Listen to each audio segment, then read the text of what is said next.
Makakapanayam natin ngayong umaga si Ginoong Raymond Mon. Ako ba? Ang Public Relations Officer ng PhilHealth upang pag-usapan kung ano ba ang tungkol dito sa YAKAP program at mga benepisyong kalakip nito. Magandang umaga sa inyo, Sir Mon. Thank you very much for your time. Yes, magandang umaga Miss Annie at magandang umaga rin po sa lahat po ng mga nanonood at nakikinig ngayong umagang ito dito po sa Hataw Balita. Live and the RN the studio. Yes.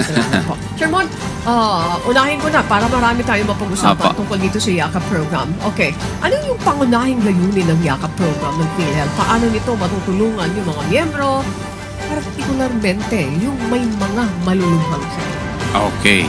Unahin muna po natin intindihan kung ano po yung programa po ng Universal Healthcare. Ang sabi kasi ng batas na dapat every Filipino shall be granted immediate eligibility to promotive, preventive, curative, rehabilitative, palliative care. Alam natin, Miss Anne, na kadalasan naalala lang yung PhilHealth kung kailan lang po sila nagkasakit, no? Or kung kailangan lang po sila na ospital at kailangan ma-confine, saka lang po natin naalala kung ano yung mga benepisyong pwedeng makuha po sa PhilHealth. Ngayon, inulunsad na po natin yung YAKAP program. YAKAP, by the way, stands for Yaman ng Kalusugan program.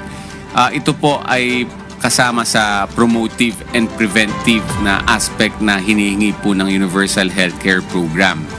So, pag sinabi natin promotive and preventive, wala pa pong sakit, dapat po na aalagaan na po natin yung ating kalusugan.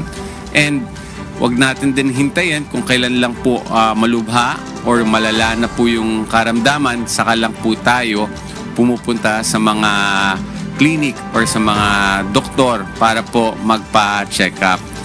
Sa ilalim po ng programa ng PhilHealth YAKAP, masasabi na po natin that PhilHealth is not only for the sick but also for the healthy, because even if you are healthy, malusog na malusog ka, kailangan pumunta ka pa rin sa isang YAKAP clinic para po magpa-check up.